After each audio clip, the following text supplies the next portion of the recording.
Good day, sir. This is the 50 definition of terms in correctional institution, or the part 1 uh, of the 50 dots that to give. So let's start.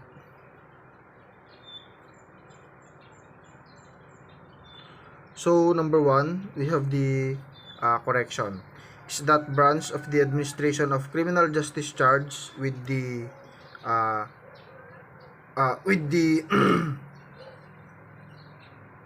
responsibility for custody. And number 2, jails. Our institution for confinement of persons who are awaiting final disposition of their criminal case. And number 3, we have lockup, a security facility for temporary detention of personnel for investigation are awaiting preliminary hearing. And number 4, we have the ordinary jail, houseboat offenders awaiting court actions, and those serving sentence usually up to 3 years. And number 5, we have the workhouse, a jail farm or compose minimum to the offenders serving short sentence with construction work programs. And number 6, we have the warden, is the responsible for the direction, coordination, and control of personnel, the inmates. And number 7, we have the intelligence and investigation team. This team gathers, collect, and submit intelligence information to warden on matters pertaining the jail condition. And number 8, we have the jail inspector. This section inspect the jail facilities, the personnel and prison detainees, and submit reports of deficiencies noted. And number 9, we have the public relations public relations office.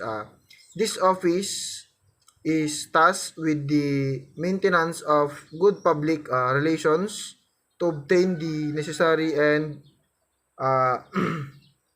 adequate support of the public. And number 10, we have the assistant warden.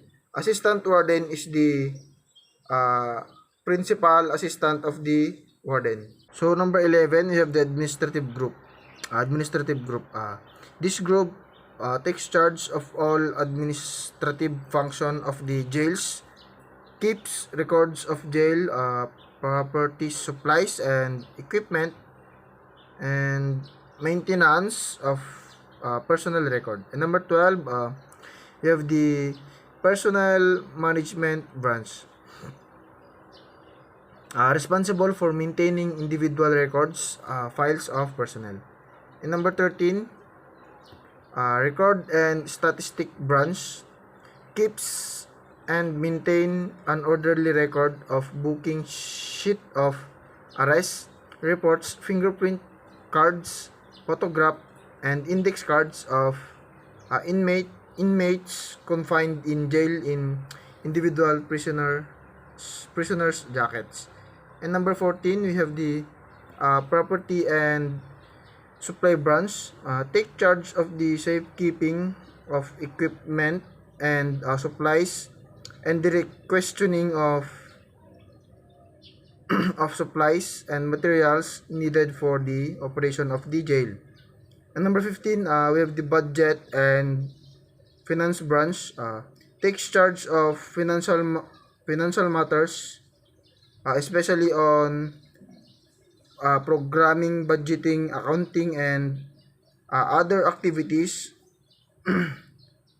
related to the financial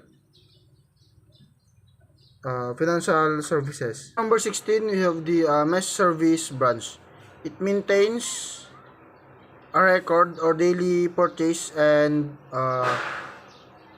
consumption, and submits a daily report to the warden. And number 17, we have the general service branch, responsible for maintenance and repair of jail facilities and equipment. And 18, you have the Mitimus Computing Branch. Receive court decision and Mitimus and ascertain by consumption the date of full completion of service of sentence. And number 19, we have Mitimus is a warrant issued by a court bearing its seal and the signature of the judge directing the said jail prison authorities to receive the convicted offender for the service of sentence. And number 20, we have the security group provides the system of custody, security, and control the inmates and their movements. So number 21 is escort section. Produce inmates under proper guard to the official's office, courts, tribunals, and other judicial or quasi-judicial authority upon proper summons. And number 22, we have the subfauna section. Receives, distributes, and or serves